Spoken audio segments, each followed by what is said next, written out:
Punjabi radio USA ਸੁਣ ਰਹੇ ਸਾਰੇ ਹੀ ਮਾਣਯੋਗ ਅਤੇ ਸਤਿਕਾਰਤ ਸਰੋਤਿਆਂ ਨੂੰ ਪੰਜਾਬੀ ਰੇਡੀਓ USA ਦੀ ਟੀਮ ਅਤੇ ਮੇਰੇ ਰਾਜਕਨਵੀਰ ਸਿੰਘ ਵੱਲੋਂ ਆਪ ਜੀ ਨੂੰ ਬਹੁਤ ਹੀ ਪਿਆਰ ਸਤਿਕਾਰ ਸਹਿਤ ਦੋਨੋਂ ਹੱਥ ਜੋੜ ਕੇ ਨਿੱਘੀ ਜਿਹੀ ਸਤਿ ਸ੍ਰੀ ਅਕਾਲ।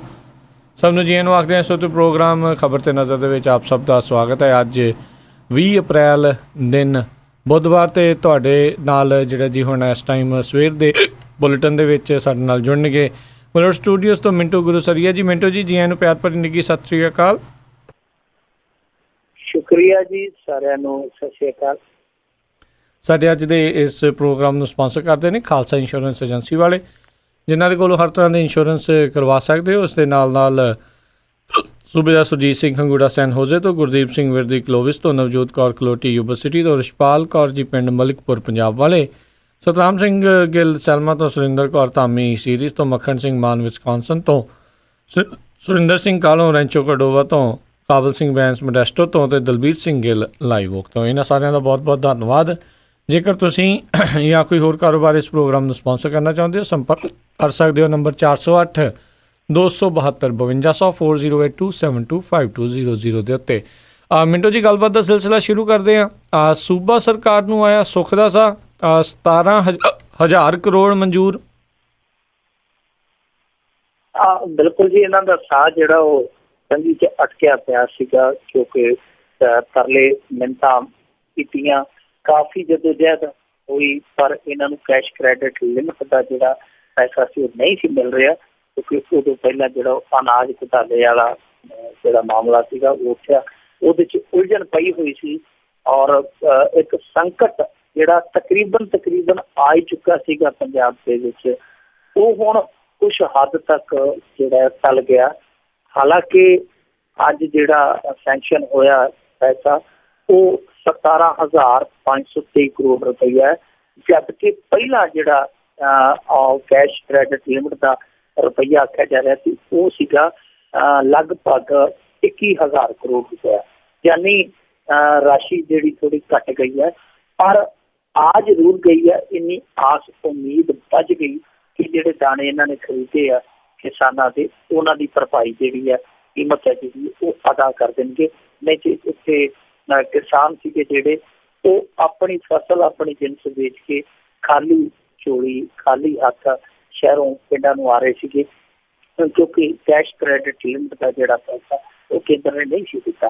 ਪਰ ਸਵਾਲ ਇਹ ਪੈਦਾ ਹੁੰਦਾ ਕਿ ਹੋ ਕਿਉਂ ਰਿਹਾ ਜੀ। ਦੇਖੋ, ਕਣਕਾਂ ਦੇ ਵਿੱਚ ਵੀ ਇਸ ਤਰ੍ਹਾਂ ਹੋਇਆ, ਪਿਛਲੀਆਂ ਕਣਕਾਂ ਦੇ ਵਿੱਚ। ਐਤਕੀ ਝੋਨਾ ਜਿਹੜਾ ਲੰਘਿਆ, ਝੋਨੇ ਦਾ ਸੀਜ਼ਨ, ਉਹਦੇ ਵਿੱਚ ਵੀ ਇਹਨਾਂ ਨੇ ਇਸੇ ਤਰ੍ਹਾਂ ਹੀ ਕੀਤਾ। ਕੈਸ਼ ਕ੍ਰੈਡਿਟ ਲਿਮਿਟ ਦਾ ਪੈਸਾ ਜਿਹੜਾ ਰੋਕ ਲਿਆ ਸੀ ਇਹਨਾਂ ਨੇ।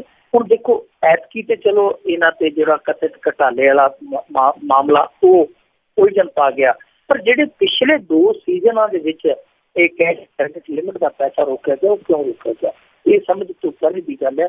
ਹੁਣ ਜਦੋਂ ਤੀਜਾ ਸੀਜ਼ਨ ਇਸ ਤਰ੍ਹਾਂ ਦਾ ਹੋ ਗਿਆ, ਮੈਨੂੰ ਲੱਗਦਾ ਕਿ ਹੁਣ ਚੌਥਾ ਸੀਜ਼ਨ ਆਵੇਗਾ ਤੇ ਪ੍ਰਕਾਸ਼ ਸਿੰਘ ਬਾਦਲ ਹੋਰਾਂ ਨੂੰ ਜਿਹੜਾ 15 ਦਿਨ ਪਹਿਲੇ ਡੇਰਾ ਉੱਥੇ ਲਾ ਲੈਣਾ ਚਾਹੀਦਾ। ਇਹਨਾਂ ਨੂੰ ਸਮਝ ਜਾਣਾ ਚਾਹੀਦਾ ਕਿ ਜੇ ਉਹਨਾਂ ਦੁੱਧ ਦਿੱਤਾ ਤੇ ਦੇਣਾ ਮੇਂਗਣਾ ਘੋਲ ਕੇ ਇਸ ਕਰਕੇ ਪਹਿਲਾਂ ਹੀ ਤਿਆਰ ਹੋ ਜਾਓ, ਤਾਂ ਕਿ ਕਿਸਾਨ ਜਿਹੜੇ ਆ ਉਹ ਨੁਕਸਾਨ ਨਾ ਉਠਾਉਣ। ਦੇਖੋ, 1 ਤਰੀਕ ਦੀ ਖਰੀਦ ਸ਼ੁਰੂ ਹੋਈ, 21 ਤਰੀਕ ਜਿਹੜੀ ਆ ਉਹ ਪੰਜਾਬ 'ਚ ਹੋਣ ਵਾਲੀ ਹੈ। 20 ਦਿਨ ਦਾ ਵਕਫਾ ਪੈ ਗਿਆ ਇਹਨਾਂ ਦੀ ਆਪਸ ਖਿੱਚੋਤਾਣ 'ਚ। ਕਰੇ ਕੋਈ ਭਰੇ ਕੋਈ, ਕਰੇ ਕਰਤਾਰਾ ਭਰੇ ਸ਼ਿੰਗਾਰਾ, ਗੱਲ ਨਹੀਂ ਬਣਦੀ। ਜਿੱਥੇ ਨੁਕਸ ਸੀ ਕਿ ਸਰਕਾਰ ਦੀਆਂ ਕਮੀਆਂ ਪੇਸ਼ੀਆਂ, ਉਹ ਇਹ ਜਵਾਬ ਤੇ ਬਣਦੇ ਸੀਗੇ, ਪਰ ਕੇਂਦਰ ਨੂੰ ਪਹਿਲਾਂ ਕਰ ਲੈਣਾ ਚਾਹੀਦਾ ਸੀ। RBI ਨੂੰ ਵੀ ਪਹਿਲਾਂ ਆਪਣੀ ਜਾਂਚ ਪੜਤਾਲ ਪੂਰੀ ਕਰ ਲੈਣੀ ਚਾਹੀਦੀ ਸੀ। ਇਹਨਾਂ ਦਾ ਜਿਹੜਾ ਬੋਝ ਹੈ ਉਹ ਕਿਸਾਨਾਂ ਤੇ ਨਹੀਂ ਪਾਉਣਾ ਚਾਹੀਦਾ। ਖੱਜਲ ਖੁਆਰੀ ਤੋਂ ਬਾਅਦ ਹੁਣ ਜੇ ਪੈਸਾ ਆਇਆ, ਠੀਕ ਹੈ, ਹੁਣ ਦੇਖਦੇ ਹਾਂ ਕਿ ਅੱਗੇ ਇਹ ਖਰੀਦ ਦਾ ਕੰਮ ਕਿਸ ਤਰੀਕੇ ਦਾ ਚੱਲਦਾ। ਜੀ ਜੀ, ਬਿਲਕੁਲ। ਬਹੁਤੀ ਉਮੀਦ ਤਾਂ ਨਹੀਂ ਹੈਗੀ, ਪਰ ਦੇਖੋ ਕੀ ਬਣਦਾ। ਅਗਲੀ ਜਿਹੜੀ ਆਪਾਂ ਗੱਲ ਕਰੀਏ, ਇੱਕ ਹੋਰ ਘਪਲੇ ਦੀ CBI ਜਾਂਚ ਸ਼ੁਰੂ ਹੋ ਚੁੱਕੀ ਪੰਜਾਬ 'ਚ। ਘਪਲਿਆਂ ਦੀ ਹੁਣ ਇੱਕ ਤਰ੍ਹਾਂ ਨਾਲ ਕਹਿ ਲਈਏ ਜੀ ਮਾਲਾ ਹੀ ਪਰੋਈ ਗਈ ਆ। ਮਣਕਾ ਕੋਈ ਨਾ ਕੋਈ ਆ ਕੇ ਨਿੱਤ ਜੁੜ ਜਾਂਦਾ ਵਿੱਚ ਜੀ। ਇਹ ਮਸਲਾ ਜਿਹੜਾ ਇਹ CBI ਤੱਕ ਪਹੁੰਚਾਇਆ, ਔਰ ਉਹਦੇ ਵਿੱਚ ਹੱਥ ਜਿਹੜਾ ਰਿਹਾ ਉਹ ਬੈਂਸ ਬ੍ਰਦਰਸ ਦਾ ਬਹੁਤ ਤਗੜਾ ਰਿਹਾ। ਉਹਨਾਂ ਨੇ ਇਹ ਮੁੱਦਾ ਚੁੱਕਿਆ ਸੀਗਾ, ਔਰ ਇਸ ਮੁੱਦੇ ਦੀ ਜਿਹੜੀ ਕੰਧ ਹੈ ਉਹ ਜੁੜਦੀ ਹੈ ਸੈਂਟਰਲ ਸਕੂਲ ਰੂਮ ਲੁਧਿਆਣਾ ਵਿੱਚ। ਉਹਨਾਂ ਦੀ ਇੱਕ ਸਕੀਮ ਆ, ਉਹਦੇ ਵਿੱਚ ਉਹ ਜਿਹੜੇ SC ST ਬੱਚੇ ਆ ਉਹਨਾਂ ਨੂੰ ਸਿੱਖਿਆ ਦਿੰਦੇ। ਉਹਨਾਂ ਕੋਲ 2 ਮਸ਼ੀਨਾਂ ਨੇ, ਜਿੱਦਾਂ ਕਿ ਇੱਕ ਮਸ਼ੀਨ ਹੈ CNC ਮਿਲਿੰਗ ਤੇ ਇੱਕ CNC ਟਰਨਿੰਗ। ਇਹ 2 ਮਸ਼ੀਨਾਂ ਹੈ ਔਰ ਇਹਨਾਂ ਦੋਵਾਂ ਕੋਰਸਾਂ ਲਈ ਸੈਂਟਰ ਸਰਕਾਰ ਹੈ ਜਿਹੜਾ ਉਹ ਪ੍ਰਤੀ ਵਿਦਿਆਰਥੀ ਪ੍ਰਤੀ ਸਿੱਖਿਆਰਥੀ 25,000 ਰੁਪਇਆ ਖਰਚੇ ਫੀਸ ਦੇ ਰੂਪ ਦੇ ਵਿੱਚ ਪ੍ਰਦਾਨ ਕਰਦੀ ਹੈ। ਯਾਨੀ ਇੱਕ ਵਿਦਿਆਰਥੀ ਦਾ 25,000 ਰੁਪਇਆ ਜੋ ਟ੍ਰੇਨਿੰਗ ਸੈਸ਼ਨ ਦੇ ਵਿੱਚ ਭਾਗ ਲੈਂਦਾ ਉਹਨੂੰ ਸੈਂਟਰ ਦਿੰਦੀ ਹੈ।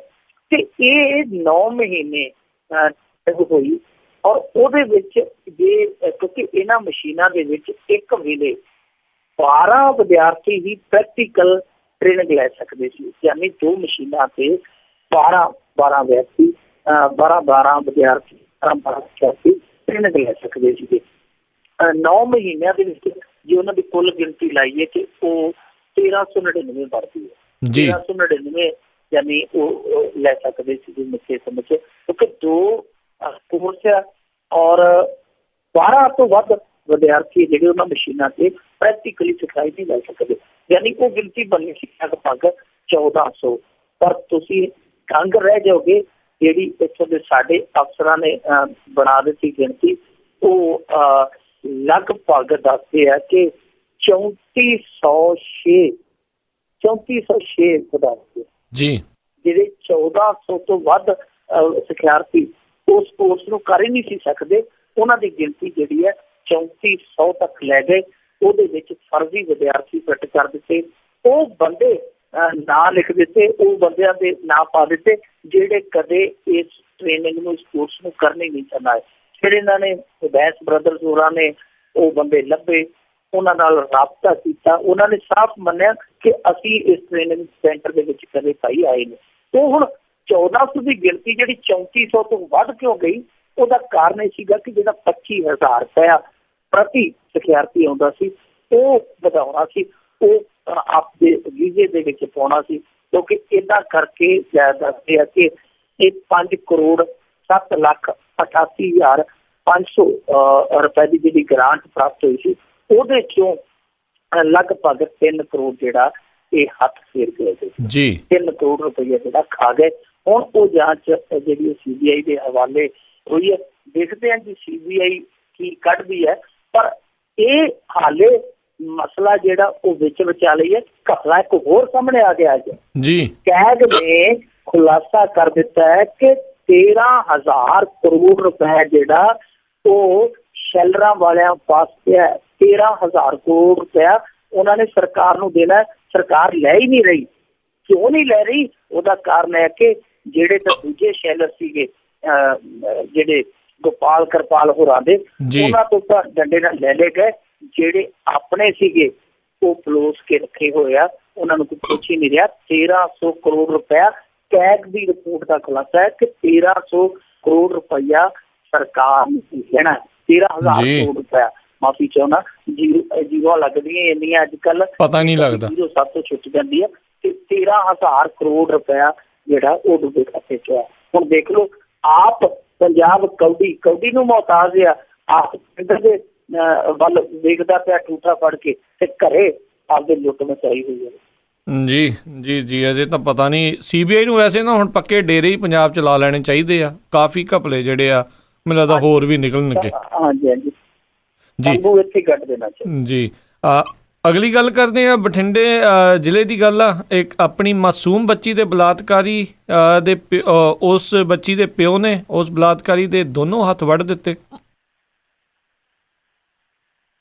ਬੜੀ ਇਹ ਸਨਸਨੀ ਘਟਨਾ ਵਾਪਰੀ, ਬੜੀ ਹੈਰਾਨ ਕਰਨ ਵਾਲੀ, ਸੁਣ ਕਰ ਦੇਣ ਵਾਲੀ ਵੀ। ਜਿੰਨੇ ਇਸ ਘਟਨਾ ਬਾਰੇ ਸੁਣਿਆ ਪੜਿਆ ਸਾਰੇ ਦੰਗ ਰਹਿ ਗਏ ਕਿ ਅਕਸਰ ਪੰਜਾਬ ਦੇ ਵਿੱਚ ਇਸ ਦੀਆਂ ਘਟਨਾਵਾਂ ਬੜੀਆਂ ਘੱਟ ਸਾਹਮਣੇ ਆਉਂਦੀਆਂ।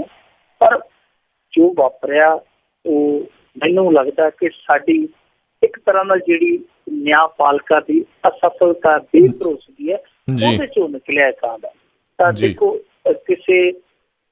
ਕਿਸੇ ਮਾਸੂਮ ਮਹਿਜ਼ 7 ਮਹੀਨੇ ਦੀ ਉਮਰ ਸੀਗੀ 2014 ਚ ਜਿਸ ਬੱਚੀ ਦਾ ਬਲਾਤਕਾਰ ਹੋਇਆ, 7 ਮਹੀਨੇ ਦੀ ਉਮਰ ਸੀ, ਪਰ ਜਿਹੜਾ ਕਰਨ ਸੀ ਪਰਮਿੰਦਰ ਸਿੰਘ ਨਾਂ ਦਾ ਮੁੰਡਾ ਜਿਹਦੇ ਤੇ ਦੋਸ਼ ਲੱਗਿਆ ਬਲਾਤਕਾਰ ਕਰਨ ਦਾ, ਉਹਦੀ ਉਮਰ ਉਸ ਸਮੇਂ 16 ਸਾਲ ਸੀ, ਯਾਨੀ ਉਹ ਨਾਬਾਲਗ ਸੀ। ਏਡੀ ਵੱਡੀ ਦਰਿੰਦਗੀ ਕਰਕੇ 3 ਮਹੀਨਿਆਂ ਬਾਅਦ ਜੇਲ੍ਹ ਚੋਂ ਆ ਗਿਆ, ਕਿਉਂਕਿ ਉਹ ਨਾਬਾਲਗ ਕਾਨੂੰਨ ਦੇ ਤਹਿਤ ਉਹਨੂੰ ਹੋਰ ਜੇਲ੍ਹ 'ਚ ਨਹੀਂ ਸੀ ਰੱਖਿਆ ਜਾ ਸਕਦਾ, ਉਹਨੂੰ ਜ਼ਮਾਨਤ ਮਿਲਦੀ ਸੀ। ਜੇ ਉਹ ਸਜ਼ਾ ਵੀ ਮਿਲਦੀ ਕੱਲ ਨੂੰ ਉਹਨੂੰ ਇਸ ਕੇਸ ਵਿੱਚ, ਉਹ 5 ਸਾਲ ਤੋਂ ਵੱਧ ਨਹੀਂ ਸੀ ਮਿਲਣੀ, ਕਿਉਂਕਿ ਸਾਡੇ ਰਾਜਨੇਤਾ ਜਿਹੜੇ ਉਹ ਜਾਗੇ ਨਹੀਂ 70 ਸਾਲ ਚੱਲਦੇ ਚੱਲਦੇ ਆਜ਼ਾਦੀ ਤੋਂ ਅੱਗੇ ਆ ਗਏ, ਪਰ ਇਹਨੇ ਇਹ ਨਹੀਂ ਸੋਚਿਆ ਕਿ ਸਮਾਜਿਕ ਤਬਦੀਲੀਆਂ ਹੋਣ ਇਸ਼ਾਰਾ ਕਰਦੀਆਂ ਕਿ ਨਾਬਾਲਗ ਜਿਹੜੇ ਅੱਜ ਕੱਲ੍ਹ 18 ਸਾਲ ਦਾ ਇੰਤਜ਼ਾਰ ਨਹੀਂ ਕਰਦੇ, 18 ਤੇ ਪਹੁੰਚ ਕੇ ਆਪਾਂ ਬਾਲਗ ਹੋਵਾਂਗੇ। ਅੱਜ ਕੱਲ੍ਹ 12 13 ਸਾਲਾਂ ਦੇ ਜਿਹੜੇ ਆ ਦਰਿੰਦਗੀਆਂ ਕਰਦੇ ਪਏ ਵਿੱਚ। ਸੋ ਇਹ ਕਾਨੂੰਨ ਦਾ ਜਿਹੜਾ ਫਾਇਦਾ ਇਹਨੂੰ ਮਿਲਿਆ, ਇਹ ਜ਼ਮਾਨਤ ਕਰਾ ਕੇ ਆ ਗਿਆ, ਤਾਂ ਉਹ ਜੋ ਇੱਥੇ ਦਾ ਕਾਨੂੰਨ ਦਾ ਢੰਗ ਹੈ ਕੰਮ ਕਰਨ ਦਾ, ਸ਼ਾਇਦ ਉਸ ਤੋਂ ਨਾਰਾਜ਼ ਹੋ ਗਿਆ। 2 ਸਾਲ ਹੋ ਗਏ ਸੀ, ਕੇਸ ਕਿਸੇ ਪਾਸੇ ਨਹੀਂ ਸੀ ਲੱਗਦਾ। ਕੱਲ ਉਹਨੇ ਇਸ ਕਾਰੇ ਨੂੰ ਅੰਜਾਮ ਦਿੱਤਾ। ਉਸ ਦੋਸ਼ੀ ਨੂੰ ਨਾਲ ਬਿਠਾ ਲਿਆ, ਮੋਟਰਸਾਈਕਲ ਤੇ ਲੈ ਗਿਆ, ਇੱਕ ਨਹਿਰ ਤੇ ਜਾ ਕੇ ਉਹਨੇ ਉਹਦੇ ਹੱਥ ਬੰਨ੍ਹ ਦਿੱਤੇ ਦਰਖਤ ਦੇ ਨਾਲ, ਔਰ ਫਿਰ ਕਾਪੇ ਨਾਲ ਉਹਦੇ ਹੱਥ ਦੋਵੇਂ ਵੱਢ ਦਿੱਤੇ। ਹੁਣ ਸਵਾਲ ਇਹ ਉੱਠਦਾ ਹੈ ਕਿ ਉਹ ਕਿਵੇਂ ਏਡੀ ਆਸਾਨੀ ਦੇ ਨਾਲ ਉਹਨੂੰ ਸ਼ਹਿਰ ਤੋਂ ਬਠਿੰਡਾ ਸ਼ਹਿਰ ਤੋਂ ਝੁੰਬਾ ਪਿੰਡ ਹੈ ਜਿਹੜਾ ਉਹ ਤਕਰੀਬਨ 20 ਕਿਲੋਮੀਟਰ ਦੂਰ ਹੈ, ਇਸ ਤਰ੍ਹਾਂ ਕਿਵੇਂ ਲੈ ਗਿਆ? ਦਰਅਸਲ ਉਹਨੇ ਚਾਹ ਦੇ ਵਿੱਚ ਉਹਨੂੰ ਕੋਈ ਨਸ਼ੀਲੀ ਗੋਲੀ ਪਾ ਦਿੱਤੀ। ਪਹਿਲਾਂ ਉਹਨੂੰ ਭੱਜੇ 'ਚ ਲੈ ਲਿਆ ਕਿ ਭਾਈ ਆਪਾਂ ਰਾਜੀਨਾਮਾ ਕਰ ਲੈਂਦੇ ਹਾਂ। ਜਦੋਂ ਗੱਲਾਂ ਬਾਤਾਂ ਚੱਲ ਗਈਆਂ ਤੇ ਉਹਨੇ ਚਾਹ ਦੇ ਵਿੱਚ ਹੌਲੀ ਜਿਹੀ ਗੋਲੀ ਪਾ ਦਿੱਤੀ ਕੋਈ ਨਸ਼ੀਲੀ। ਉਸ ਤੋਂ ਬਾਅਦ ਉਹਨੂੰ ਆਰਾਮ ਨਾਲ ਮੋਟਰਸਾਈਕਲ ਤੇ ਬਿਠਾ ਕੇ ਲੈ ਗਿਆ। ਕੰਮ ਕਰਕੇ ਘਟਨਾ ਨੂੰ ਅੰਜਾਮ ਦੇ ਕੇ ਪਹਿਲਾਂ ਉਸ ਬੱਚੀ ਦਾ ਪਿਤਾ ਫਰਾਰ ਹੋ ਗਿਆ ਸੀ, ਪਰ ਅੱਜ ਉਹ ਪੁਲਿਸ ਦੇ ਪੇਸ਼ ਹੋ ਗਿਆ। ਉਹ ਕਹਿੰਦਾ ਕਿ ਮੈਨੂੰ ਆਪਣੇ ਕੀਤੇ ਤੇ ਕੋਈ ਪਛਤਾਵਾ ਨਹੀਂ, ਜੋ ਇਹਨੇ ਮੇਰੀ ਬੱਚੀ ਨਾਲ ਕੀਤਾ ਉਹਦੀ ਇਹ ਬੜੀ ਸਜ਼ਾ ਥੋੜੀ ਹੈ। ਯਾਨੀ ਉਹ ਜਿਵੇਂ ਕਹਿ ਲਈਏ ਕਿ ਉਹਦਾ ਟੀਚਾ ਹੀ ਬਦਲਾ ਲੈਣਾ ਸੀ, ਯਾਨੀ ਉਹਨੂੰ ਕਾਨੂੰਨ ਤੇ ਭਰੋਸਾ ਨਹੀਂ ਸੀ। ਅਸੀਂ ਪਿੱਛੇ ਜੇ ਵੀ ਵੇਖਿਆ ਸੀ, ਇੱਕ ਪੂਰਬੀ ਰਾਜ ਦੇ ਵਿੱਚ ਭੀੜ ਨੇ ਜੇਲ੍ਹ ਚੋਂ ਕੱਢ ਕੇ ਇੱਕ ਬਲਾਤਕਾਰ ਦੇ ਦੋਸ਼ਾਂ ਹੇਠ ਨਜ਼ਰਬੰਦ ਸੀਗਾ ਜਿਹੜਾ, ਉਸ ਜੇਲੀ ਨੂੰ, ਉਸ ਕੈਦੀ ਨੂੰ ਜੇਲ੍ਹ ਚੋਂ ਕੱਢ ਕੇ ਚੌਂਕ ਦੇ ਵਿੱਚ ਪਾਏ ਟੰਗ ਦਿੱਤਾ ਸੀ। ਇਹ ਜਿਹੜੀ ਇੱਕ ਬੇਭਰੋਸਗੀ ਕਾਨੂੰਨ ਦੀ ਹੋ ਰਹੀ ਹੈ, ਕਾਨੂੰਨ ਤੋਂ ਜਿਹੜਾ ਭਰੋਸਾ ਲੋਕਾਂ ਦਾ ਉੱਠ ਰਿਹਾ, ਮੈਨੂੰ ਲੱਗਦਾ ਕਿ ਆਉਣ ਵਾਲੇ ਦਿਨਾਂ 'ਚ ਸ਼ੁਭ ਸੰਕੇਤ ਨਹੀਂ ਹੈ। ਇਹ ਵਿਸ਼ਵਾਸ, ਇਹ ਭਰੋਸਾ ਜਿਹੜਾ ਕਾਇਮ ਕਰ ਲੈਣਾ ਚਾਹੀਦਾ, ਨਹੀਂ ਤਾਂ ਫਿਰ ਇਹੋ ਜਿਹੀਆਂ ਘਟਨਾਵਾਂ ਜਿਹੜੀਆਂ ਵੇਖਣ ਸੁਣ ਲਈ ਤਿਆਰ ਰਹਿਣਾ ਚਾਹੀਦਾ। ਬਿਲਕੁਲ ਜੀ, ਜਦੋਂ ਪੁਲਿਸ ਨੇ ਇਹੋ ਜਿਹੀਆਂ ਨੂੰ ਸਜ਼ਾਵਾਂ ਨਹੀਂ ਦੇਣੀਆਂ, ਉਹਨਾਂ ਦੇ ਕੰਨ ਜਿਹੜੇ ਜੀ ਉਹਨਾਂ ਨੂੰ ਹੋਣੇ ਨਹੀਂ, ਤੇ ਫਿਰ ਪਿਓਵਾਂ ਨੇ ਤੇ ਭਰਾਵਾਂ ਨੇ ਕਿੰਨਾ ਕੁ ਚਿਰ ਜਿਹੜਾ ਜੀ ਉਹ ਜਰ ਲੈਣਾ ਇਹ ਚੀਜ਼ਾਂ ਨੂੰ। ਅਗਲੀ ਜਿਹੜੀ ਆਪਾਂ ਗੱਲ ਕਰਦੇ, ਮਰਦਾ ਹੋਇਆ ਕਿਸਾਨ ਬੋਲਿਆ ਬਹੁਤ ਜ਼ਿਆਦਾ ਜ਼ਹਿਰ ਪੀ ਲਿਆ, ਹਸਪਤਾਲ ਨਾਲ ਲਿਜਾਇਓ। ਦੇਖੋ, ਕਹਾਣੀਆਂ ਕਿਸ ਤਰ੍ਹਾਂ ਦੀਆਂ ਦਿਲ ਦਹਿਲਾਉਣ ਵਾਲੀਆਂ ਕਹਾਣੀਆਂ ਸਾਹਮਣੇ ਆਉਂਦੀਆਂ। ਸਾਡੇ ਕਿਸਾਨ ਜਦੋਂ ਖੁਦਕੁਸ਼ੀ ਕਰਦੇ, ਹਰੇਕ ਦੀ ਪੀੜਾ ਜਿਹੜੀ ਉਹ ਦੂਸਰੇ ਦੀ ਪੀੜਾ ਨੂੰ ਪਿੱਛੇ ਛੱਡ ਦਿੰਦੀ ਹੈ ਜੀ। ਜਿਸ ਤਰ੍ਹਾਂ ਦੀ ਘਟਨਾ ਇੱਕ ਸਾਹਮਣੇ ਆਉਂਦੀ ਹੈ, ਦੂਜੇ ਨੂੰ ਪਿੱਛੇ ਧੱਕ ਦਿੰਦੀ ਹੈ, ਕਿਉਂਕਿ ਉਹ ਏਦਾਂ ਲੱਗਦਾ ਕਿ ਇਹ ਅੰਤ ਹੈ, ਇਹ ਤੋਂ ਵੱਧ ਕੋਈ ਵੀ ਸੰਵੇਦਨਾ ਜਿਹੜੀ ਹੈ ਨਹੀਂ ਹੋ ਸਕਦੀ। ਪਰ ਜਦੋਂ ਬਾਅਦ ਦੇ ਵਿੱਚ ਕੋਈ ਹੋਰ ਘਟਨਾ ਵਾਪਰਦੀ ਹੈ, ਉਹ ਪੀੜਾ ਛੁੱਟੀ ਮਹਿਸੂਸ ਹੁੰਦੀ ਹੈ ਦੂਜੇ ਨਾਲੋਂ। ਇਹ ਘਟਨਾ ਜਿਹੜੀ ਔਲਖ ਪਿੰਡ ਆ ਫਰੀਦਕੋਟ ਜ਼ਿਲ੍ਹੇ ਦੇ ਵਿੱਚ, ਉੱਥੇ ਵਾਪਰੀ। ਔਰ ਇੱਕ ਹੋਰ ਜਿਹੜੀ ਖਤਰੇ ਦੀ ਘੰਟੀ ਹੈ ਸਾਡੇ ਪੰਜਾਬ ਲਈ, ਉਹ ਇਹ ਹੈ ਕਿ ਪਹਿਲਾਂ ਜਿਹੜੇ ਕਿਸਾਨ ਖੁਦਕੁਸ਼ੀ ਕਰਦੇ ਸਨ, ਆਮ ਉਮਰ ਜਿਹੜੀ ਉਹਨਾਂ ਦੀ ਹੁੰਦੀ ਸੀ 50 ਤੋਂ 60 ਦੇ ਵਿਚਾਲੇ, ਤੇ ਅੱਜ ਜਿਹੜੀ ਉਮਰ ਕਿਸਾਨ ਖੁਦਕੁਸ਼ੀਆਂ ਦੀ ਜ਼ਿਆਦਾ ਜਿਹੜੀ ਕਰ ਰਿਹਾ ਦੇਖਦੇ ਹਾਂ, ਤਾਂ ਉਹ ਹੈ 40 ਤੋਂ 30 ਦੇ ਦਰਮਿਆਨ, 30 ਤੋਂ 40 45 ਦੇ ਦਰਮਿਆਨ। ਇਹ ਇੱਕ ਬੜੀ ਖਤਰੇ ਦੀ ਘੰਟੀ ਹੈ ਕਿ ਜਿਸ ਉਮਰ 'ਚ ਇਨਸਾਨ ਸਭ ਤੋਂ ਜ਼ਿਆਦਾ ਊਰਜਾ ਰੱਖਦਾ, ਉਸ ਉਮਰ ਦੇ ਵਿੱਚ ਆ ਕੇ ਜਿਸ ਤਰੀਕੇ ਨਾਲ ਜ਼ਿੰਦਗੀ ਦੇ ਸਾਹਮਣੇ ਸਮਰਪਣ ਕੀਤਾ ਜਾ ਰਿਹਾ, ਇਹ ਸਾਡੇ ਪੰਜਾਬੀ ਸੱਭਿਆਚਾਰ ਲਈ, ਪੰਜਾਬੀ ਸਮਾਜ ਲਈ ਇਹ ਇੱਕ ਬਹੁਤ ਬਹੁਤ ਅਸ਼ੁਭ ਸੰਕੇਤ ਹੈ। ਇਹ ਕਿਸਾਨ ਸੀਗਾ, 35 ਸਾਲ ਦੀ ਉਮਰ ਸੀਗੀ, ਇਹਦੀ ਮਾਤਾ ਨੂੰ ਕੈਂਸਰ ਦੀ ਬਿਮਾਰੀ ਹੋ ਗਈ। ਹੁਣ ਮੈਂ ਹਮੇਸ਼ਾ ਦੋ ਹੀ ਤਰਕ ਦੇਣਾ ਹੁੰਦਾ ਕਿ ਕਿਸਾਨਾਂ ਦੇ ਸਿਰ ਤੇ ਜ਼ਿਆਦਾ ਕਰਜ਼ਾ ਜਿਹੜਾ ਉਹ ਸਿਹਤ ਤੇ ਪੜ੍ਹਾਈ ਨੇ ਚਾੜਿਆ ਹੋਇਆ ਅੱਜ ਦੇ ਦੌਰ ਦੇ ਵਿੱਚ, ਤੇ ਇਹ ਇਸ ਕਿਸਾਨ ਦੀ ਮੌਤ ਦਾ ਕਾਰਨ ਵੀ ਇਹੋ ਹੀ ਹੈ ਕਿ ਇਹਦੀ ਮਾਤਾ ਦਾ ਜਿਹੜਾ ਇਲਾਜ ਸੀ ਉਹ ਇੰਨਾ ਮਹਿੰਗਾ ਸੀ ਕਿ 8 ਲੱਖ ਰੁਪਇਆ ਕਰਜ਼ਾ ਚੜ ਗਿਆ। ਸੋ ਉਸ ਕਰਜ਼ੇ ਦਾ ਭੰਨਿਆ ਇਹ ਲਖਵੀਰ ਸਿੰਘ ਨੌਜਵਾਨ ਕਿਸਾਨ ਜਿਹੜਾ ਉਹ ਜ਼ਹਿਰ ਪੀ ਗਿਆ, ਜਦੋਂ ਇਹਨੂੰ ਹਸਪਤਾਲ ਲਿਜਾਣ ਲੱਗੇ ਤੇ ਇਹਨੇ ਕਿਹਾ ਹੁਣ ਉਜੜੋ ਨਾ, ਮੈਂ ਜ਼ਹਿਰ ਇੰਨਾ ਪੀ ਲਿਆ ਕਿ ਬਚਣਾ ਮੈਂ ਕੋਈ ਨਹੀਂ, ਹਸਪਤਾਲ ਜਾਓਗੇ ਤੇ ਜਿਹੜਾ ਕਰਜ਼ਾ ਮੈਂ ਛੱਡ ਚੱਲਿਆ ਇਹ ਹੋਰ ਵੱਧ ਜਾਏਗਾ। ਦੇਖੋ ਕਿੰਨੀ ਪੀੜ ਹੈ ਕਿ ਇੱਕ ਬੰਦਾ ਮਰ ਰਿਹਾ ਤੇ ਫਿਰ ਵੀ ਕਹਿੰਦਾ ਪਿਆ ਕਿ ਨਾ ਮੈਨੂੰ ਹਸਪਤਾਲ ਨਾਲ ਲਿਜਾਓ, ਮੈਨੂੰ ਬਚਾਉਣ ਦੀ ਕੋਸ਼ਿਸ਼ ਨਾ ਕਰੋ, ਤੁਸੀਂ ਕਰਜ਼ਾ ਬਚਾਓ ਕਿ ਕਰਜ਼ਾ ਹੋਰ ਨਾ ਚੜ੍ਹੇ। ਸੋ ਇਹ ਦੁਖਾਂਤ ਹੈ ਕਿਸਾਨੀ ਦਾ, ਇਹ ਤਰਾਸਦੀ ਹੈ ਕਿਸਾਨ ਦੀ, ਔਰ ਬਹੁਤ ਵੱਡੇ ਪੱਧਰ ਤੇ ਚੱਲ ਪਿਆ। ਮੈਂ ਦੇਖ ਰਿਹਾ ਸੀਗਾ ਜੀ, ਇੱਕ ਰਿਪੋਰਟ ਪੜ੍ਹਦਾ ਪਿਆ ਸੀ ਕਿ ਪਾਕਿਸਤਾਨ ਜੋ ਬਿਲਕੁਲ ਸਾਡੇ ਨਾਲ ਲੱਗਦਾ, ਸਾਡਾ ਇੱਕ ਹਿੱਸਾ ਰਿਹਾ ਕਿਸੇ ਸਮੇਂ, ਬਿਲਕੁਲ ਸਾਡਾ ਸੱਭਿਆਚਾਰ ਵੀ ਜਿਹੜਾ ਇੱਕੋ ਤਰ੍ਹਾਂ ਦਾ ਲਗਭਗ ਸਭ ਕੁਛ ਇਕਸਾਰ ਹੈ, ਜ਼ਮੀਨ ਵੀ ਬਿਲਕੁਲ ਸਾਡੇ ਨਾਲ ਰਲਦੀ ਮਿਲਦੀ ਹੈ, ਉੱਥੋਂ ਦੇ ਕਿਸਾਨਾਂ ਦੇ ਵਿੱਚ ਇਹ ਚਲਨ ਨਹੀਂ ਹੈ। ਹਾਲਾਂਕਿ ਉਹਨਾਂ ਦੀ ਜ਼ਮੀਨ ਜਿਹੜੀ ਹੈ ਤੇਜ਼ੀ ਨਾਲ ਘਟੀ ਹੈ ਕਿਸਾਨਾਂ ਦੀ, ਵੱਡੇ ਜ਼ਿਮੀਂਦਾਰ ਜਿਹੜੇ ਉਹਨਾਂ ਦੀ ਜ਼ਮੀਨ ਵੱਧ ਗਈ, ਛੋਟੇ ਕਿਸਾਨ ਜਿਹੜੇ ਸੀ ਉਹ ਬਿਲਕੁਲ ਬੇਜ਼ਮੀਨੇ ਵੀ ਹੋ ਗਏ। ਪਰ ਉਹ ਦੱਸਦੇ ਆ ਕਿ ਦਿਹਾੜੀ ਦੱਪਾ ਕਰਦੇ ਆ, ਨਾਲ ਨਸ਼ਾ ਬਹੁਤ ਘੱਟ ਕਰਦੇ ਆ, ਸ਼ਰਾਬ ਉਹਨਾਂ 'ਚ ਵੈਸੇ ਵੀ ਉਹਨਾਂ ਦੇ ਧਰਮ ਦੇ ਵਿੱਚ ਇਜਾਜ਼ਤ ਨਹੀਂ, ਜੋ ਖਾਂਦੇ ਪੀਂਦੇ ਆ ਉਹ ਚੋਰੀ ਛੱਪਾ ਕਰਦੇ ਆ, ਕਿ ਭੁੱਖੀ ਸੀ ਕੋਈ ਟਾਮਾ ਕਰਦਾ। ਕਰਜ਼ਾ ਜਿਹੜਾ ਉਹ ਵਿਆਜ ਵੈਸੇ ਵੀ ਉਹਨਾਂ ਦੇ ਧਰਮ 'ਚ ਹਰਾਮ ਆ, ਤਾਂ ਜਿਹੜਾ ਕੋਈ ਕਰਜ਼ਾ ਇੱਧਰੋਂ ਉੱਧਰੋਂ ਲੈਂਦੇ ਵੀ ਹੈ ਤਾਂ ਉਹ ਕਰਜ਼ਾ ਜਿਹੜਾ ਬਹੁਤਾ ਵੱਡਾ ਭਿਆਨਕ ਰੂਪ ਨਹੀਂ ਅਖਤਿਆਰ ਕਰਦਾ। ਇਹ ਸਾਨੂੰ ਹੁਣ ਸੋਚਣਾ ਪਏਗਾ ਕਿ ਪਾਕਿਸਤਾਨ ਦੀ ਕਿਸਾਨੀ ਜੇ ਇੰਨੀਆਂ ਤੰਗੀਆਂ ਤੁਸ਼ੀਆਂ ਝੱਲ ਕੇ ਆਪਣੇ ਪੈਰਾਂ ਤੇ ਖੜੀ ਹੈ, ਫਿਰ ਅਸੀਂ ਕਿਉਂ ਲੜਖੜਾ ਗਏ, ਇਹ ਸਾਨੂੰ ਸੋਚਣਾ ਵਿਚਾਰਨਾ ਪਵੇਗਾ। ਜੀ ਬਿਲਕੁਲ। ਸੋ ਤੁਸੀਂ ਸੁਣ ਰਹੇ ਹੋ ਪ੍ਰੋਗਰਾਮ ਖਬਰ ਤੇ ਨਜ਼ਰ ਪ੍ਰੋਗਰਾਮ ਸੋਮਵਾਰ ਤੋਂ ਸ਼ਨੀਚਰਵਾਰ ਤੱਕ ਸਵੇਰੇ 9:30 ਵਜੇ ਅਤੇ ਰੋਜ਼ਾਨਾ ਸ਼ਾਮ ਨੂੰ 8:30 ਵਜੇ ਤੁਹਾਡੇ ਲਈ ਲੈ ਕੇ ਹਾਜ਼ਰ ਹੁੰਦੇ ਹਾਂ। ਸਾਡੇ ਅੱਜ ਦੇ ਖਬਰ ਤੇ ਨਜ਼ਰ ਪ੍ਰੋਗਰਾਮ ਨੂੰ ਵਿਸ਼ੇਸ਼ ਤੌਰ ਤੇ ਸਪਾਂਸਰ ਕਰਦੇ ਨੇ ਟਰੱਕਿੰਗ ਮਲਟੀ ਸਰਵਿਸਿਜ਼ ਵਾਲੇ। ਇਹ ਫੈਕਟਰਿੰਗ ਦੀਆਂ ਸੇਵਾਵਾਂ ਦਿੰਦੇ ਹਨ। ਜੇ ਟਰੱਕਰ ਵੀਰ ਜਿਨ੍ਹਾਂ ਨੇ ਇਨਵੋਇਸਾਂ ਦਿੱਤਿਆਂ ਨੂੰ ਕਈ ਦਿਨ ਹੋ ਗਏ ਨੇ, ਮਹੀਨੇ ਹੋ ਗਏ ਨੇ, ਤੇ ਅਜੇ ਤੱਕ ਪੇਮੈਂਟ ਨਹੀਂ ਮਿਲੀ, ਤਾਂ ਇਹ ਸੇਮ ਡੇ ਪੇਮੈਂਟ ਤੁਹਾਨੂੰ ਦੇ ਸਕਦੇ ਨੇ ਫੈਕਟਰਿੰਗ ਦੀ ਸਰਵਿਸਿਜ਼ ਦੇ ਨਾਲ। ਫੈਕਟਰਿੰਗ ਬਾਰੇ ਹੋਰ ਜਾਣਕਾਰੀ ਲਈ ਤੁਸੀਂ ਇਹਨਾਂ ਨੂੰ ਕਾਲ ਕਰ ਸਕਦੇ ਹੋ 408 272 2600 408 272 2600 ਦੇ ਉੱਤੇ। ਅਗਲੀ ਗੱਲ ਕਰੀਏ, ਪਾਕਿਸਤਾਨ ਤੋਂ ਆਏ ਜਸੂਸ ਨੇ ਭਾਰਤੀ ਖੁਫੀਆ ਏਜੰਸੀਆਂ ਤੇ ਲਾਏ ਵਰਤ ਕੇ ਸੁੱਟ ਦੇਣ ਦੇ ਦੋਸ਼। ਹੋਰ ਜਸੂਸੀ ਜਿਹੜੀਆਂ ਖੁਫੀਆ ਏਜੰਸੀਆਂ ਕਰਦੀਆਂ ਵੀ ਕੀ ਆ? ਹਾਂ ਬਿਲਕੁਲ, ਦੇਖੋ ਦੁੱਖ ਤੇ ਆਉਂਦਾ ਹੈ ਨਾ ਕਿ ਨਾਲਦਿਆਂ ਨੂੰ ਕਰੋੜ ਰੁਪਈਆ ਮਿਲ ਜਾਵੇ ਜੀ, ਉਹ ਇਸ ਕਰਕੇ ਮਿਲ ਜਾਵੇ ਕਿ ਉਹ ਡੱਬਾ ਬੰਦ ਹੋ ਕੇ ਆ ਗਈ।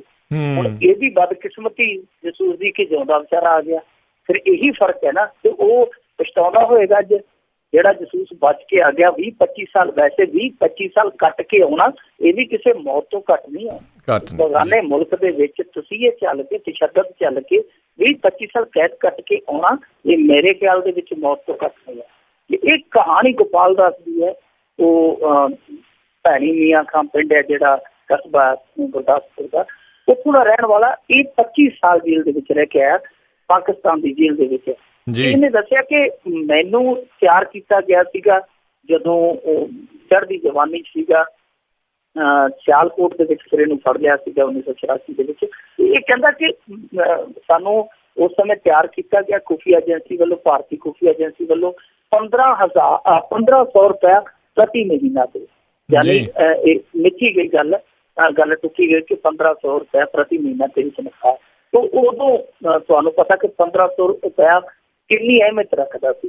ਗੋਪਾਲ ਦਾਸ ਚਲਾ ਗਿਆ, ਸਿਆਲਕੋਟ 'ਚ ਫੜਿਆ ਗਿਆ, ਉਸ ਤੋਂ ਬਾਅਦ ਚੂਹੇ ਦੇ ਨਾਲ ਹੋਇਆ। ਉਹ ਇਹੀ ਬਿਆਨ ਕਰਦਾ ਕਿ ਮੈਂ ਕਿਹੜਾ ਖੁਸ਼ੀ ਹੈ ਜਿਹੜਾ ਚੱਲਿਆ ਨਹੀਂ। ਹੁਣ 25 ਸਾਲਾਂ ਬਾਅਦ ਆਇਆ ਜਦੋਂ, ਉਹ ਪਹਿਲਾਂ ਪਰਿਵਾਰ ਨੂੰ 1500 ਕਿੰਨੇ ਦੇਣਾ ਸੀ, ਜਦੋਂ ਕੈਦ ਕੱਟ ਕੇ ਆ ਵੀ ਗਿਆ ਕਿਸੇ ਨੇ ਬਾਹ ਨਹੀਂ ਫੜੀ। ਅੱਜ ਕੱਲ ਰੋਜੀ ਰੋਟੀ ਲਈ ਇਹ ਬੰਦਾ ਪੰਜਾਬ ਛੱਡ ਕੇ ਸ਼ਿਮਲੇ ਦੇ ਵਿੱਚ ਟੈਕਸੀ ਵਾਹ ਰਿਹਾ। ਹੁਣ ਸਵਾਲ ਇਹੀ ਉੱਠਦਾ ਹੈ ਕਿ ਦੇਖੋ ਜੇਕਰ ਤੁਸੀਂ ਇਸ ਤਰ੍ਹਾਂ ਬੰਦੇ ਤਿਆਰ ਕਰਦੇ, ਇਹ ਤੇ ਸਾਫ਼ ਹੈ ਕਿ ਤਾਰੋਂ ਜਿਹੜੇ ਪਾਰਲੇ ਉਹ ਇੱਧਰ ਆਉਂਦੇ ਆ, ਪਾਰਲੇ ਆ ਜਿਹੜੇ ਉਹ ਉੱਧਰ ਜਾਂਦੇ ਆ। ਇਹਦੇ ਵਿੱਚ ਕੋਈ ਸ਼ੱਕ ਨਹੀਂ ਕਿ ਜਦੋਂ ਤੁਸੀਂ ਬੰਦੇ ਨਾਲ ਜਿਹੜੀ ਗੱਲ ਟੁੱਕ ਲਈ ਕਿ ਆਹ ਤੇਰੀ ਇੰਨੀ ਤਨਖਾਹ, ਤੇਰੀ ਪੈਰਵਾਈ ਵੀ ਕਰਾਂਗੇ, ਤੇਰਾ ਕੇਸ ਵੀ ਲੜਾਂਗੇ, ਤੇਰੇ ਘਰਦਿਆਂ ਦਾ ਵੀ ਖਿਆਲ ਰੱਖਾਂਗੇ, ਤਾਂ ਫਿਰ ਜੇਕਰ ਉਹ ਬੰਦਾ ਫੜਿਆ ਜਾਂਦਾ। ਹੁਣ ਦੇਖੋ ਇਹ ਆਪੋ ਆਪਣੀ ਕਿਸਮਤ, ਕੋਈ 10 ਸਾਲ ਲਾਵੇ 5 ਸਾਲ ਲਾਵੇ ਤੇ ਭਾਵੇਂ ਕੋਈ ਜਾਂਦਾ ਫੜਿਆ ਜਾਵੇ, ਪਰ ਉਹਦੇ ਪਰਿਵਾਰ ਦਾ, ਉਹਦੇ ਟੱਬਰ ਦਾ ਉਹਦਾ ਆਪਣਾ ਖਿਆਲ ਰੱਖਣਾ ਤੇ ਇਹਨਾਂ ਦਾ ਫਰਜ਼ ਹੈ। ਇਹ ਬਿਲਕੁਲ ਗਲਤ ਗੱਲ ਹੈ। ਹੁਣ ਇਸੇ ਗੱਲ ਦਾ ਇਤਰਾਜ਼ ਕਰ ਰਿਹਾ ਗੋਪਾਲ ਦਾਸ ਸਿੱਧੇ ਤੌਰ ਤੇ ਕਿ ਇਹਨਾਂ ਨੂੰ ਦਿੱਤਾ ਜਾ ਰਿਹਾ ਹੈ। ਸਰਬਜੀਤ ਸਿੰਘ ਔਰ ਉਸ ਤੋਂ ਬਾਅਦ ਕਿਰਪਾਲ ਸਿੰਘ ਜਿਹੜਾ ਹੁਣ ਹਾਲ ਹੀ ਦੇ ਵਿੱਚ ਉੱਥੇ ਮਰਿਆ, ਕਿ ਇਹਨਾਂ ਨੂੰ ਦਿੱਤਾ ਜਾ ਰਿਹਾ ਜਿਹੜੇ ਚਾਹੁੰਦੇ ਉੱਥੋਂ ਵਾਪਸ ਆਏ, ਇਹਨੇ ਤਸ਼ੱਦਦ ਕੱਟ ਕੇ ਉਹਨਾਂ ਨੂੰ ਕਿਉਂ ਨਹੀਂ। ਤਾਂ ਮੇਰੇ ਖਿਆਲ ਦੇ ਨਾਲ ਇਹਦਾ ਜਿਹੜਾ ਗੁੱਸਾ ਹੈ, ਰੋਸ ਹੈ, ਉਹ ਬਿਲਕੁਲ ਜਾਇਜ਼ ਹੈ। ਇੱਕ ਗੱਲ ਵੈਸੇ ਸਾਫ਼ ਹੋ ਜਾਂਦੀ ਹੈ, ਜਿਹੜਾ ਗੋਪਾਲ ਦਾਸ ਇਲਜ਼ਾਮ ਲਾ ਰਿਹਾ ਕਿ ਖੁਫੀਆ ਏਜੰਸੀਆਂ ਕਰਦੀਆਂ, ਤਾਂ ਇਹ ਜਿਹੜੇ ਕਰੋੜ ਰੁਪਈਏ ਵੰਡੇ ਜਾ ਰਹੇ ਆ, ਖਾਸ ਤੌਰ ਤੇ ਜਿਹੜੇ ਜੇਲ੍ਹਾਂ 'ਚ ਉੱਧਰ ਮਰਦੇ ਆ, ਤਾਂ ਇਹ ਮੈਂ ਕੱਲ ਵੀ ਕਿਹਾ ਸੀਗਾ ਕਿ ਇਹ ਕਿਤੋਂ ਨਾ ਕਿਤੋਂ ਪਿੱਛੋਂ ਜਿਹੜਾ ਸਿਗਨਲ ਮਿਲਦਾ ਉਹਦੇ ਦਿੱਤੇ ਜਾਂਦੇ, ਨਹੀਂ ਤੇ ਪੰਜਾਬ ਸਰਕਾਰ ਤੇ ਵਾਲ ਨਾ ਦੇਵੇ ਪੁੱਟ ਕੇ ਆਪਣਾ। ਜੀ ਬਿਲਕੁਲ ਸਹੀ ਗੱਲ ਹੈ ਜੀ। ਅਗਲੀ ਗੱਲ ਕਰਦੇ ਹਾਂ, ਠੇਕੇਦਾਰ 500 ਕਰੋੜ ਦੀ ਲਾਇਸੈਂਸ ਫੀਸ ਮੁਆਫ ਕਰਾਉਣ ਲਈ ਅਦਾਲਤ ਪਹੁੰਚੇ। ਇਹ ਝਗੜਾ ਜਿਹੜਾ ਇਹ ਲਾਇਸੈਂਸ ਨੂੰ ਲੈ ਕੇ ਹੈ, ਜਿਹੜਾ ਪੰਜਾਬ ਸਰਕਾਰ ਨੇ ਐਤਕੀ ਆਬਕਾਰੀ ਨੀਤੀ ਬਣਾਈ, ਉਹਦੇ ਵਿੱਚ ਨਵਾਂ ਲਾਇਸੈਂਸ ਰੱਖ ਦਿੱਤਾ, ਉਹਦਾ ਨਾਂ ਰੱਖ ਦਿੱਤਾ L1A। ਇਹ ਲਾਇਸੈਂਸ ਹੁੰਦਾ ਸੀ L1, ਇਕੱਲਾ L1 ਤੇ L2। ਉਹਦਾ ਮਤਲਬ ਇਹ ਸੀਗਾ ਕਿ L1 ਇੱਕ ਇਹ ਹੁੰਦਾ ਜਿਹਨੇ ਉੱਥੋਂ ਡਿਸਟਿਲਰੀ ਤੇ ਚੁੱਕਣੀ ਹੈ ਸ਼ਰਾਬ, ਤੇ L2 ਉਹ ਜਿਹਨੇ ਉਸ ਥੋਕ ਦੇ ਵਪਾਰੀ ਤੋਂ ਲੈ ਕੇ ਅੱਗੇ ਪਰਚੂਨ 'ਚ ਵੇਚਣੀ ਹੈ, ਠੇਕਿਆਂ ਵਾਲੇ। ਸੋ ਇਹ ਲਾਇਸੈਂਸ ਸੀ।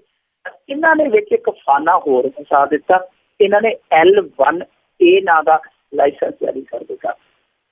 ਉਹਦਾ ਹੁਣ ਝਗੜਾ ਚਲਾ ਗਿਆ ਹਾਈ ਕੋਰਟ ਦੇ ਵਿੱਚ। ਹਾਈ ਕੋਰਟ ਦੇ ਵਿੱਚ ਝਗੜਾ ਜਾਣ ਕਰਕੇ ਉਹ ਸਟੇ ਹੋ ਗਿਆ ਤੇ ਉਹ ਜਿਹੜੇ L1A ਲਾਇਸੈਂਸ ਧਾਰਕ ਆ ਉਹ ਸਪਲਾਈ ਨਹੀਂ ਦੇ ਰਹੇ, ਕਿਉਂਕਿ ਹਾਲੇ ਤੱਕ ਉਹਨਾਂ ਨੂੰ ਮਾਨਤਾ ਨਹੀਂ ਦਿੱਤੀ ਜਾ ਰਹੀ ਅਦਾਲਤ ਵੱਲੋਂ। ਸੋ ਉਹ ਜਿਹੜੀ ਸਪਲਾਈ ਰੁਕ ਗਈ ਹੈ ਤੇ ਜਿਹੜੇ ਅੱਗੇ ਠੇਕਿਆਂ ਵਾਲੇ ਆ ਉਹਨਾਂ ਕੋਲ ਸ਼ਰਾਬ ਦਾ ਸਟਾਕ ਹੈ ਜਿਹੜਾ ਉਹ ਖਤਮ ਹੈ। ਹੁਣ ਠੇਕੇਦਾਰ ਅਦਾਲਤ 'ਚ ਆਪ ਵੀ ਪਹੁੰਚ ਗਿਆ ਕਿ ਸਾਡਾ ਜਿਹੜਾ ਰੋਜ਼ਾਨਾ ਦਾ ਮਾਲੀਆ ਸਾਡੇ ਤੋਂ ਲਿਆ ਜਾਂਦਾ ਉਹ ਮਾਫ਼ ਕੀਤਾ ਜਾਵੇ ਜਦ ਤੱਕ ਇਹ ਸਪਲਾਈ ਬਹਾਲ ਨਹੀਂ ਹੁੰਦੀ। ਹੁਣ 26 ਤਰੀਕ ਤੱਕ ਅਦਾਲਤ ਦਾ ਸਟੇ, 26 ਨੂੰ ਸੁਣਵਾਈ ਹੋਣੀ ਹੈ। ਜੇ ਉਦੋਂ ਤੱਕ ਗਿਣ ਲਈਏ, ਕਿਉਂਕਿ ਇੱਕ ਦਿਨ ਦਾ 20 ਕਰੋੜ ਰੁਪਈਆ ਮਾਲੀਆ ਠੇਕੇ ਵਾਲਿਆਂ ਤੋਂ ਲਿਆ ਜਾਂਦਾ ਹੈ, ਤੇ ਜੇ ਇਹ ਰਕਮ ਨੂੰ ਜੋੜ ਲਈਏ ਇਹ ਬਣਦੀ ਹੈ 520 ਕਰੋੜ ਰੁਪਈਆ। ਹੁਣ ਠੇਕੇਦਾਰ ਕਹਿੰਦੇ ਕਿ ਜਦੋਂ ਤੁਸੀਂ ਸਾਨੂੰ ਸਪਲਾਈ ਨਹੀਂ ਦਿੱਤੀ, ਜਦੋਂ ਤੁਸੀਂ ਸਾਨੂੰ ਮਾਲ ਹੀ ਨਹੀਂ ਚੁਕਾਇਆ, ਤੇ ਅਸੀਂ ਤੁਹਾਨੂੰ ਇਹ ਮਾਲੀਆ ਕਿਉਂ ਦੇਵਾਂਗੇ? ਮਾਲ ਵੱਟੇ ਮਾਲੀਆ ਮਿਲਣਾ ਨਾ ਜੀ, ਮਾਲ ਨਹੀਂ ਆਇਆ ਤੇ ਫਿਰ ਮਾਲੀਆ ਕਾਹਦਾ? ਹੁਣ ਉਹ ਅਦਾਲਤ ਦੀ ਸ਼ਰਨ 'ਚ ਚਲੇ ਗਏ। ਉਹਨਾਂ ਨੇ ਕਿਹਾ ਕਿ ਸਾਡੀ ਇਹ ਜਿਹੜੀ ਲਾਇਸੈਂਸ ਫੀਸ ਹੈ ਇਹ ਮਾਫ਼ ਕਰੋ। ਹੁਣ ਅਦਾਲਤ ਇਹਦਾ ਵੀ ਫੈਸਲਾ ਕਰੇਗੀ, ਪਰ ਕੁੱਲ ਮਿਲਾ ਕੇ ਜੇ ਦੇਖੀਏ, ਜੇ ਸਰਕਾਰ ਨੇ ਠੇਕੇਦਾਰਾਂ ਦਾ ਪੱਖ ਪੂਰ ਲਿਆ ਕਿ 520 ਕਰੋੜ ਰੁਪਏ ਦਾ ਨੁਕਸਾਨ ਹੋਰ ਝੱਲਣਾ ਪੈਣਾ ਪੰਜਾਬ ਨੂੰ।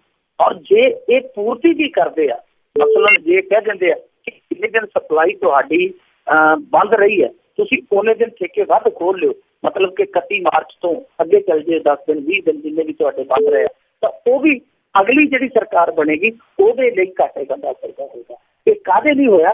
ਸਿਰਫ ਇਸ ਕਰਕੇ ਕਿ ਇਹਨਾਂ ਨੇ 3 ਘਰਾਣੇ ਜਿਹੜੇ ਇਹਨਾਂ ਦੇ ਆਵਦੇ ਹੈ, ਇਹਨਾਂ ਨਾਲ ਪਿੱਠ ਜੁੜਦੀ ਹੈ ਇਹਨਾਂ ਦੀ, ਉਹ 3 ਘਰਾਣੇ L1A ਦੇ ਘੇਰੇ 'ਚ ਲਿਆ ਕੇ ਸਾਰਾ ਕਾਰੋਬਾਰ ਉਹਨਾਂ ਦੇ ਹੱਥ 'ਚ ਸੌਂਪਣਾ ਸੀ। ਸੋ ਸਾਰੀ ਖੇਡ ਹੈ ਜਿਹੜੀ ਉਸ 3 ਘਰਾਣਿਆਂ ਨੂੰ ਖੁਸ਼ ਕਰਨ ਲਈ ਸੁਲਝਾ ਦਿੱਤੀ ਗਈ। ਜੀ ਤੇ ਆਪਾਂ ਜੇ ਅਗਲੀ ਗੱਲ ਕਰੀਏ ਮਿੰਟੂ ਜੀ, ਵੀ ਕੈਪਟਨ ਗਰਮੀ ਤੋਂ ਬਚਣ ਲਈ ਵਿਦੇਸ਼ ਗਏ ਆ, ਕੈਪਟਨ ਦੇ ਵਿਦੇਸ਼ੀ ਦੌਰਾ ਤੇ ਅਕਾਲੀ ਦਲ ਦਾ ਤੰਜ, ਤੇ ਇੱਥੇ ਵੀ ਚੰਗੀ ਗਰਮੀ ਲੈ ਕੇ ਲੋਕ ਖੜੇ ਨੇ ਸਵਾਗਤ ਕਰਨ ਲਈ। ਬਿਲਕੁਲ ਜੀ, ਇਹ ਜਿਹੜੇ ਇਹਨਾਂ ਦੇ ਤੇਜ਼ ਤਰਾਰ ਬੁਲਾਰੇ ਡਾਕਟਰ ਬਲਜੀਤ ਸਿੰਘ ਚੀਮਾ, ਉਹਨਾਂ ਨੇ ਤਰਕ ਦਿੱਤਾ। ਵੈਸੇ ਬੀਬਾ ਹਰਸਿਮਰਤ ਕੌਰ ਬਾਦਲ ਨੇ ਵੀ ਕੱਲ ਵਿਅੰਗ ਕੱਸਿਆ ਸੀ ਕੈਪਟਨ ਦੀ ਬਾਹਰਲੀ ਫੇਰੀ 'ਚ। ਅੱਜ ਇਹਨਾਂ ਨੇ ਵੀ ਸਿਰੇ ਲਾਇਆ, ਕਹਿੰਦੇ ਜੀ ਕਿ ਕੈਪਟਨ ਨੇ ਜਿਹੜਾ ਉਹ ਗਰਮੀ ਤੋਂ ਬਚਣ ਲਈ ਉੱਥੇ ਗਿਆ, ਨਾ ਕਿ ਆਪਣੇ ਪਾਰਟੀ ਦੇ ਕੰਮਾਂ ਲਈ। ਵੈਸੇ ਗਰਮੀ ਤੋਂ ਬਚਣ ਲਈ ਜਾਂ ਬਚਾਉਣ ਲਈ ਇਹ ਸਭ ਜਿਹੜੇ ਆ ਉਹ ਸਿਆਸੀ ਜੁਮਲੇ ਆ। ਅਸਲ ਦੇ ਵਿੱਚ ਕੈਪਟਨ ਸਾਹਿਬ ਆਪਣੀ ਕੁਰਸੀ ਦੀ ਪਾਵੇ ਘੜਨ ਗਏ ਆ, ਜਿਵੇਂ ਮਿਸਤਰੀ ਰੰਬੇ ਨਾਲ ਘੜ ਦਿੰਦੇ ਆ ਨਾ ਜੀ, ਉਹ ਕੜਾਈ ਚੱਲਦੀ ਪਈ ਹੈ। ਆਪੋ ਆਪਣੀ ਕੁਰਸੀ ਦੇ ਪਾਵਿਆਂ ਦਾ ਇੰਤਜ਼ਾਮ ਕੀਤਾ ਜਾ ਰਿਹਾ। ਔਰ ਕੁਰਸੀ ਤੇ ਬਹਿ ਕੇ ਕੀ ਹੁੰਦਾ ਹੈ, ਇਹ ਚੀਮਾ ਸਭ ਤੋਂ ਬਿਹਤਰ ਕੌਣ ਜਾਣਦਾ ਕਿ ਕੁਰਸੀ ਦਾ ਜੁਗਾੜ ਕਾਹਦੇ ਲਈ ਹੁੰਦਾ।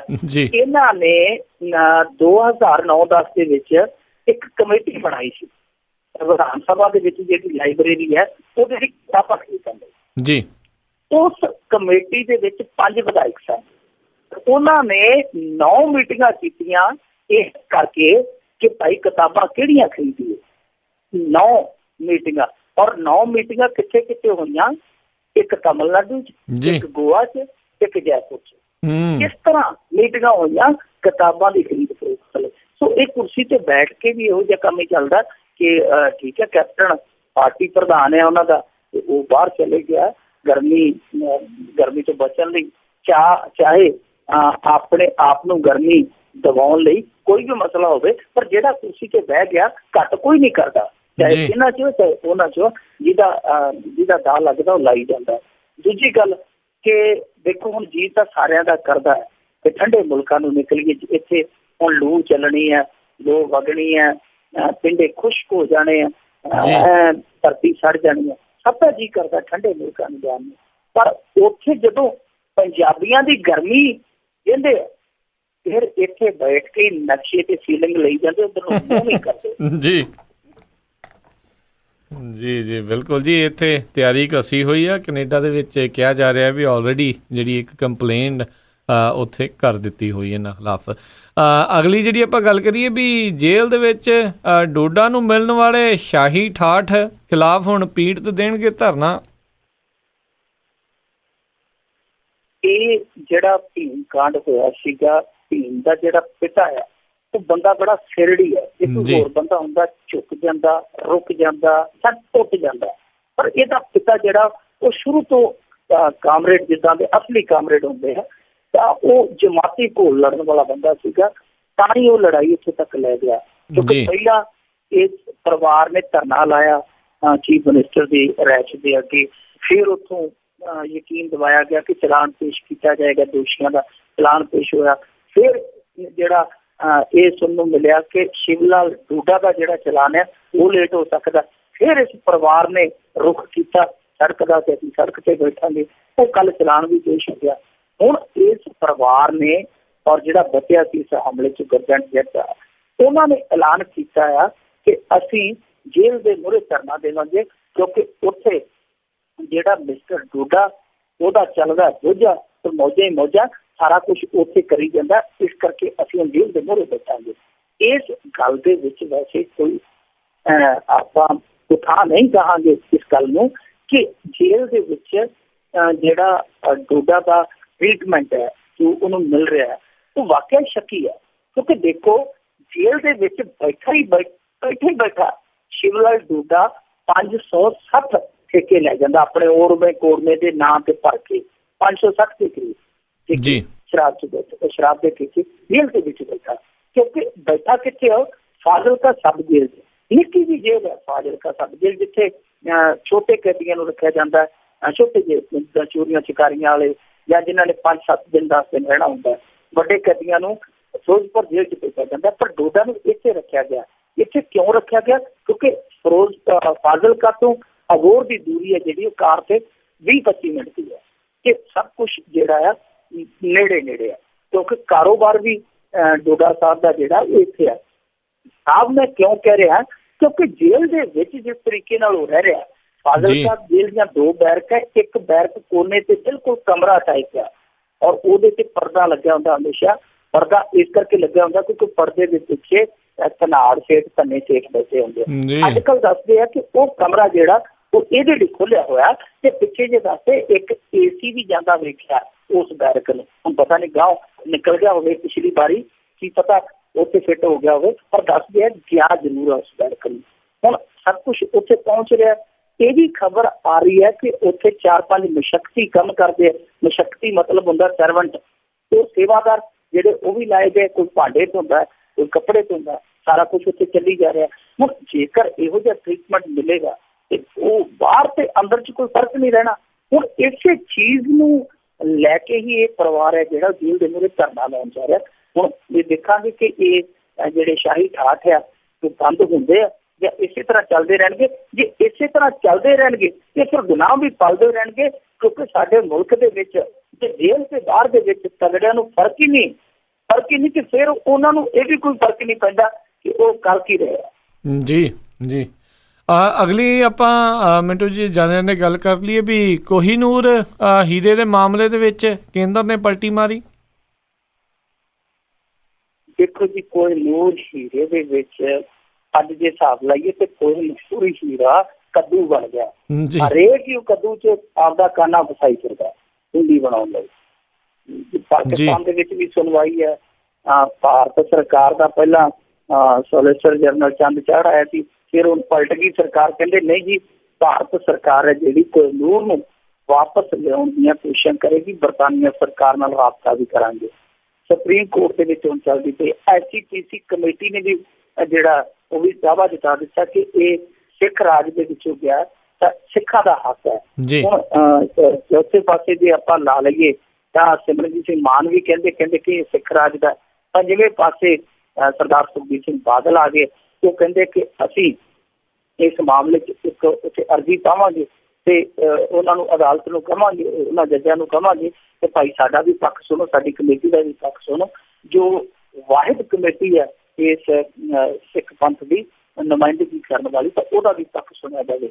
ਹੁਣ ਦੇਖੋ ਇੰਨੇ ਦਾਅਵੇਦਾਰ ਹੋ ਗਏ। ਜੇ ਪਿੱਛੇ ਇਤਿਹਾਸ ਦੇ ਵਿੱਚ ਝਾਤ ਮਾਰੀਏ ਤਾਂ ਕੋਹੀਨੂਰ ਦਾ ਮਸਲਾ ਉਹ ਹੈ ਕਿ ਇਰਾਕ ਦਾ ਸ਼ਾਸਕ ਸੀਗਾ ਨਾਦਰ ਸ਼ਾਹ, ਉਹਦੇ ਕੋਲੋਂ ਜਿਹੜਾ ਇਹ ਗਿਆ ਸ਼ਾਹ ਸੁਜਾ ਸੀਗਾ ਜਿਹੜਾ ਕਾਬਲ ਦਾ ਸ਼ਾਸਕ, ਉਹਦੇ ਕੋਲ ਚਲਾ ਗਿਆ। ਉਹਨੇ ਤੋਹਫੇ 'ਚ ਦਿੱਤਾ ਸੀਗਾ ਉਹਨੂੰ ਸ਼ਾਇਦ। ਫਿਰ ਅੱਗੋਂ ਜਿਹੜਾ ਉਹ ਮਹਾਰਾਜਾ ਰਣਜੀਤ ਸਿੰਘ ਕੋਲ ਆ ਗਿਆ। ਮਹਾਰਾਜਾ ਰਣਜੀਤ ਸਿੰਘ ਤੋਂ ਅੱਗੇ ਦਲੀਪ ਸਿੰਘ ਨੇ ਜਿਹੜਾ ਲਾਰਡ ਡਲਹੌਜ਼ੀ ਨੇ ਦਿੱਤਾ। ਲਾਰਡ ਡਲਹੌਜ਼ੀ ਨੇ ਅੱਗੇ ਚਮਚਾਗਿਰੀ ਕਰਦਿਆਂ ਬਰਤਾਨੀਆ ਦੇ ਸ਼ਾਹੀ ਖਾਨਦਾਨ ਨੂੰ ਭੇਟ ਕਰ ਦਿੱਤਾ। ਸੋ ਹੁਣ ਦਾਅਵੇਦਾਰ ਵੇਖੀਏ ਤੇ ਬੜਾ ਲੰਮਾ ਇਤਿਹਾਸ ਬਣ ਜਾਂਦਾ। 5-7 ਇੱਧਰੋਂ ਨਿਕਲ ਆਉਂਦੇ ਆ, 5-7 ਜਿਹੜੇ ਮੌਕੇ ਤੇ ਕਿਉਂਕਿ ਪਾਕਿਸਤਾਨ ਵਾਲੇ ਵੀ ਜਿਹੜੇ ਟਿੰਡ ਸਾਈਬਰ ਦੇ ਟਿੰਡ ਚਕਾਨਾ। ਸੋ ਸਾਰੇ ਪਾਸੇ ਦਾਅਵੇਦਾਰ ਹੈ।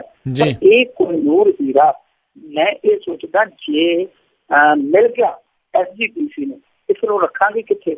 ਤੇ ਮੇਰੇ ਖਿਆਲ ਨਾਲ ਦਰਸ਼ਨ ਤੁਹਾਨੂੰ ਕਰਨ ਲਈ ਕੋਹੀਨੂਰ ਦੇ ਸਾਡੇ ਏਰੀਏ 'ਚ ਆਉਣਾ ਪੈਣਾ, ਕਿਉਂਕਿ ਵੱਡੇ ਸਰਦਾਰਾਂ ਦਾ ਪਿੰਡ ਉਸ ਏਰੀਏ 'ਚ ਪੈਂਦਾ। ਕੋਹੀਨੂਰ ਵੀ ਤਰੱਕੀ ਆ ਜਾਣਾ। ਬਿਲਕੁਲ। ਤੇ ਬਹੁਤ ਬਹੁਤ ਧੰਨਵਾਦ ਮਿੰਟੂ ਜੀ, ਤੁਸੀਂ ਸਾਡੇ ਨਾਲ ਜੁੜੇ, ਇਹਨਾਂ ਖਬਰਾਂ ਬਾਰੇ ਸਾਨੂੰ ਜਾਣਕਾਰੀ ਦਿੱਤੀ। ਅਗਲੇ ਬੁਲੇਟਿਨ ਤੱਕ ਲਈ ਤੁਹਾਡਾ ਬਹੁਤ ਬਹੁਤ ਧੰਨਵਾਦ, ਮਿਹਰਬਾਨੀ, ਸਤਿ ਸ਼੍ਰੀ ਅਕਾਲ। ਸ਼ੁਕਰੀਆ, ਸਤਿ ਸ਼੍ਰੀ ਅਕਾਲ। ਤੇ ਸੋ ਤੋਂ ਇੱਥੇ ਹੀ ਸਾਡਾ ਅੱਜ ਦਾ ਇਹ ਪ੍ਰੋਗਰਾਮ ਆ ਉਹ ਹੁਣ ਸਮਾਪਤ ਹੁੰਦਾ ਹੈ। ਹੁਣ ਮੈਨੂੰ ਰਾਜਕਰਨਵੀਰ ਸਿੰਘ ਨੂੰ ਵੀ ਇਜਾਜ਼ਤ ਦਿਓ। ਆਪ ਸਭ ਨੂੰ ਹੀ ਬਹੁਤ ਪਿਆਰ ਸਤਿਕਾਰ ਸਹਿਤ ਧੰਨਵਾਦ ਜੋੜ ਕੇ ਨਿੱਘੀ ਜਿਹੀ ਸਤਿ ਸ਼੍ਰੀ ਅਕਾਲ। ਜਿਉਂਦੇ ਵਾਸਤੇ ਜੋ ਹੱਸਦੇ ਖੇਲਦੇ ਰਹੋ ਤੇ ਸੁਣਦੇ ਰਹੋ ਪੰਜਾਬੀ ਰੇਡੀਓ USA।